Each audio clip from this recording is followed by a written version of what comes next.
So ഇത് നമ്മൾ ഓട്സും മസൂർ ദാലും കൂടെ വെച്ചിട്ടുള്ളൊരു ദോശയാണ്. അതിനകത്ത് ഞാൻ കുറച്ച് ജീരകവും വറ്റൽ മുളകും ഗാർലിക്കും ചുമന്നുള്ളി ഇട്ടിട്ട് ഒരു അടദോശ പോലെ ഉണ്ടാക്കുന്നതാണ്.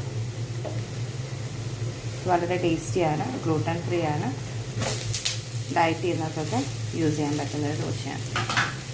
സോ അതിൻ്റെ കൂടെ ഹൈ പ്രോട്ടീൻ ആയിട്ടുള്ള നമ്മുടെ സോയാബീനാണ്. സോയാബീൻ നമ്മൾ ബീഫൊക്കെ ഒന്ന് വളർത്തുന്ന പോലെ റോസ്റ്റ് ചെയ്ത് കഴിക്കുകയാണ്.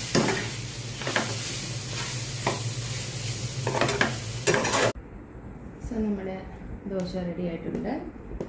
നല്ല ചൂട് ദോശ വിത്ത് നമ്മുടെ സോയാബീൻസിൻ്റെ റോസ്റ്റ്.